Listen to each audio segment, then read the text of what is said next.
J'ai le plaisir aujourd'hui de m'entretenir avec Tina Aymon, professeure au secteur sciences infirmières de l'Université de Moncton, campus d'Edmundston. Après l'obtention de son baccalauréat en sciences infirmières de l'Université de Moncton, Tina Aymon a œuvré pendant quelques années à l'hôpital régional d'Edmundston. Elle a fait un retour aux études, toujours à l'Université de Moncton, à la maîtrise en sciences infirmières, pour ensuite se diriger au doctorat en sciences infirmières à l'Université Laval. La professeure Aymon s'intéresse particulièrement au domaine de périnatalité, autant dans l'enseignement, la pratique et la recherche. Parmi ses différentes implications communautaires, elle est notamment fondatrice du comité de sensibilisation au deuil périnatal du Nord-Ouest du Nouveau-Brunswick. Professeur Aymon, bonjour. Bonjour. Merci d'avoir accepté de nous parler de vos travaux et de votre enseignement. Mais pourquoi avez-vous choisi la périnatalité comme domaine de recherche? J'ai un intérêt pour la périnatalité, je dois vous dire, ça fait quand même longtemps, là, dès mes études au baccalauréat en sciences infirmières, j'ai eu vraiment un bel intérêt pour la périnatalité parce que la périnatalité, c'est un domaine dans lequel souvent c'est une expérience de soins qui est positive. Donc, les parents qui attendent la venue d'un bébé, donc ils sont ouverts, sont réceptifs. Puis c'est un domaine où on fait beaucoup d'enseignements. Le rôle de l'infirmière est vraiment à l'avant-plan. Puis moi, c'est quelque chose qui me rejoignait beaucoup dès le départ. Puis on a la preuve, hein, maintenant, j'enseigne les étudiants en sciences infirmières. Mais ça vient de là, l'intérêt pour la périnatalité. J'ai commencé à travailler comme infirmière de chevet, je travaillais en maternité. J'ai commencé l'enseignement au campus d'Edmundston. J'enseignais la périnatalité et d'autres sujets, bien entendu. J'allais et je vais encore en milieu clinique superviser des étudiants dans les cliniques de périnatalité. Donc, c'est quelque chose qui me rejoint beaucoup. J'ai développé plus particulièrement des intérêts de recherche en lien avec l'allaitement dans le cadre de ma maîtrise. En lien avec le doctorat, je suis allée vraiment vers complètement autre chose, soit un petit peu en lien avec le deuil périnatal là, pour l'amélioration des soins liés à la fausse couche à l'urgence. Donc, toujours dans un esprit d'améliorer les conditions des parents qui vivent soit une grossesse ou, dans ce cas-ci, le décès d'un petit bébé, là. Pourquoi s'intéresser à ce phénomène de fausse couche? Est-ce que c'est fréquent pour des parents de subir un tel événement? Oui, c'est fréquent. On parle de la fausse couche est reconnue comme étant la complication de la grossesse la plus fréquente. On parle d'une grossesse sur 5 qui se termine par une fausse couche. Une fausse couche, elle survient là, au début de la grossesse jusqu'à 20 semaines. De façon générale, la population et les professionnels de la santé sont sensibilisés à un décès d'un bébé qui arrive plus tardivement. Tu sais, vers la fin de la grossesse, on est comme plus sensible à cette peine-là que les parents peuvent vivre, mais moins en lien avec la fausse couche. On a tendance à banaliser ça, cet événement-là, parce que ça arrive plus tôt, puis des fois, la grossesse ne peut pas être visible. Donc, ce qui fait en sorte que c'est un événement qui est quand même significatif dans la santé, dans la vie des parents, puis on ne reconnaît plus l'événement. Donc, qu'est-ce que ça fait? C'est que les parents, eux, ils vont vivre leur peine seuls parce qu'ils n'osent pas trop en parler parce qu'ils se sentent un petit peu anormal d'avoir autant de peine. Donc, puis, moi, le souhait que je voulais, c'était d'améliorer les soins qu'on leur offrait, puis les soins qui sont offerts pour ces parents-là. Souvent, le plus souvent, c'est à l'urgence, parce que quand la fausse couche survient, ils sont pris en charge à l'urgence. Donc, puis les recherches nous démontraient quand même une insatisfaction à l'égard des soins là, lorsque les parents vivaient une fausse couche, là. On s'entend que lorsqu'ils sont en maternité, on parle de mamans, on parle de gens qui sont très bien formés. À l'urgence, des fois, ce sont des gens qui sont très bien formés, mais pas nécessairement pour rencontrer ce genre d'événement-là. Pouvez-vous me dire les conséquences sur les familles? Est-ce qu'on parle d'un deuil, mais quelles sont les conséquences peut-être physiques, mentales ou autres? OK. Au niveau physique, habituellement, la récupération d'une fausse couche se fait assez bien. C'est sûr qu'il y a des complications qui peuvent survenir, mais la plupart du temps, la récupération se fait assez bien.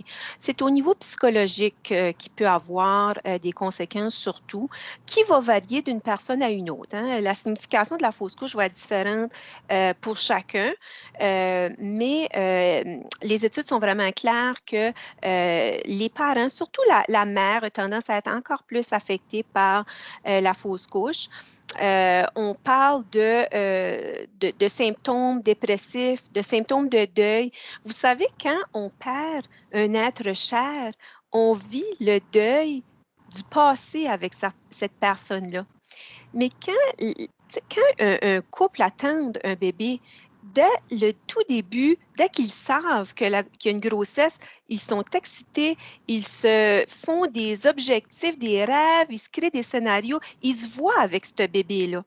Donc, quand la grossesse survient, c'est tout le deuil d'un passé, donc, excusez, d'un futur, je vais dire. C'est le deuil du futur que les parents font. Donc, le deuil des objectifs. Donc, ces objectifs de vie-là s'écroulent tout d'un coup. Donc, les femmes vont souvent souffrir d'anxiété et on parle de détresse émotionnelle aussi chez plusieurs. Puis, le soutien, c'est pas toujours facile parce que euh, les gens de l'entourage ne comprennent pas toujours les conséquences de la fausse couche, puis des fois vont dire des commentaires un petit peu déplacés, pas mal intentionnés, mais c'est parce qu'ils ne savent pas nécessairement à quel point les parents sont affectés par cet événement-là. Puis ça va blesser encore plus les parents. Donc, c'est pour ça que je parlais d'isolement. Il aime mieux pas avoir de commentaires inappropriés. Donc, certains vont s'isoler là, pour éviter ces commentaires blessants-là. OK, c'est très intéressant parce que je ne pensais pas que ça pouvait aller aussi loin. On parle du futur, c'est un deuil futur, donc c'est un deuil auquel on n'est pas préparé vraiment, c'est vrai. Y a-t-il des standards de pratique ou des programmes pour aider ces familles-là, ici au Nouveau-Brunswick? Ben, c'est ce que j'ai travaillé dans le cadre de mon doctorat parce que justement, vous l'aviez très bien dit tantôt, quand les parents sont pris en charge à l'urgence, puis à l'urgence, les infirmières ne se sentent pas nécessairement adéquatement préparées pour offrir un soin de qualité optimale à la clientèle. Donc, moi, j'ai travaillé vraiment sur l'élaboration de lignes directrices pour guider les professionnels dans l'offre de soins qu'ils vont donner, là. Donc, ce n'est pas encore là, mais ça devrait être implanté sous peu. Là. On a fini le travail d'élaboration de lignes directrices, donc il devrait être implanté dans les prochaines semaines, je l'espère. Mais je vous le souhaite, puis je le souhaite aussi pour toutes les familles qui vivent cette anxiété-là, parce que c'est aussi une anxiété et c'est aussi un deuil. Euh, Puis moi, je suis peut-être intéressée peut-être pour savoir, vous êtes passée d'étudiante en sciences infirmières à professeur. Quelle est votre perception maintenant de votre rôle que vous êtes professeur? Puis quelles sont vos approches pédagogiques? Parce que vous avez vécu le côté étudiant et maintenant vous êtes du côté professeur.